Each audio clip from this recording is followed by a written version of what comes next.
សួស្តីថ្ងៃនេះខ្ញុំនឹងមកបង្ហាញផលិតផលថ្មីមួយគឺ Microsoft Select Lenses LM211 ដែលនៅក្នុងមួយប្រអប់ហ្នឹងគឺមានឧបករណ៍3ដែលជាលក្ខណៈ 3-in-1 គឺឧបករណ៍បញ្ជូនសំឡេង2និងឧបករណ៍ទទួលសំឡេង1ដែលអាចប្រើប្រាស់ជាមួយនឹងឧបករណ៍ចល័តដូចជាទូរស័ព្ទ iPad Tablet ដែលអាចចាប់ចម្ងាយបានរហូតដល់50ម៉ែត្រសម្រាប់ម៉ាយមួយនេះប្រើប្រាស់ម្ដងបានរយៈពេល6ម៉ោងហើយសាកថ្មត្រឹមតែ1ម៉ោងកន្លះប៉ុណ្ណោះប្រសិនបើយើងអត់ប្រើប្រាស់ទេអាចទុកបានរហូតដល់30ថ្ងៃសមត្ថភាពថ្ម microphone នេះមាន70 mAh ហើយប្រអប់សាកថ្មនេះមានរហូតដល់400 mAh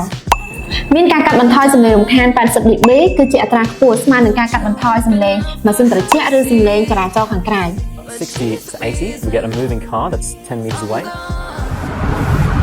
or maybe the sound of a vacuum cleaner at 80 to 90 the sound is synthetic មានបច្ចេកវិទ្យាប្រើ AI ដើម្បីស្វែងរកនិងបំបត្តិសំឡេងរំខានដោយស្វ័យប្រវត្តិដើម្បីឲ្យសំឡេងនិយាយឬសំឡេងថតមានភាពច្បាស់និងគុណភាពខ្ពស់វាសមស្របសម្រាប់អ្នកបង្កើតមាតិកាការថតវីដេអូបង្ហាញផលិតផលសន្ទរកថាឬការប្រើប្រាស់ក្នុងបរិបទដែលមានសំឡេងរំខានច្រើនការប្រើប្រាស់ក៏មានភាពងាយស្រួលដោយគ្រាន់តែដោតឧបករណ៍ទទួលសំឡេងចូលទៅឧបករណ៍ចល័តណាមួយនិងចុចបើកលើឧបករណ៍បញ្ជូនវានឹងធ្វើការភ្ជាប់ដោយស្វ័យប្រវត្តិការបង្ហាញភ្លើងមាន3សណ្ឋាននៅលើឧបករណ៍បញ្ជូនសំឡេង1បង្ហាញភ្លើងពណ៌ខៀវគឺស្រូបសំឡេងទូទៅ2បង្ហាញភ្លើងពណ៌លឿងគឺស្រូបសំឡេងនិងមាន AI ជួយកាត់បន្ថយសំឡេងរំខាន3បង្ហាញភ្លើងពណ៌បៃតងគឺស្រូបនិងកាត់បន្ថយសំឡេងរំខានមានស្តង់ដារខ្ពស់Lenses LM211 គឺជាឧបករណ៍ស្រូបសំឡេងដែលមានបច្ចេកវិទ្យា AI ដើម្បីឲ្យសំឡេងនិយាយមានភាពច្បាស់ទំនើបនិងងាយស្រួលប្រើវាជាជម្រើសល្អសម្រាប់អ្នកបង្កើតមាតិកានិងការប្រើប្រាស់ក្នុងបរិបទដែលមានសំឡេងរំខានច្រើន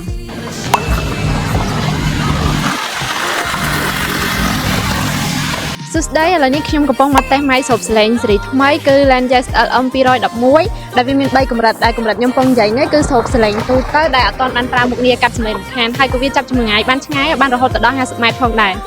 ឥឡូវនេះខ្ញុំមកបង្ហាញកម្រិតទី2គឺមានភ្លើងពណ៌លឿងដែលវាមានមុខងារ AI ជាជំនួយក្នុងការកាត់បន្ថយសំឡេងរំខានពីបរិយាកាសខាងក្រៅឥឡូវដែលខ្ញុំកំពុងនិយាយនេះខ្ញុំកំពុងតែប្រើមុខងារមួយហ្នឹង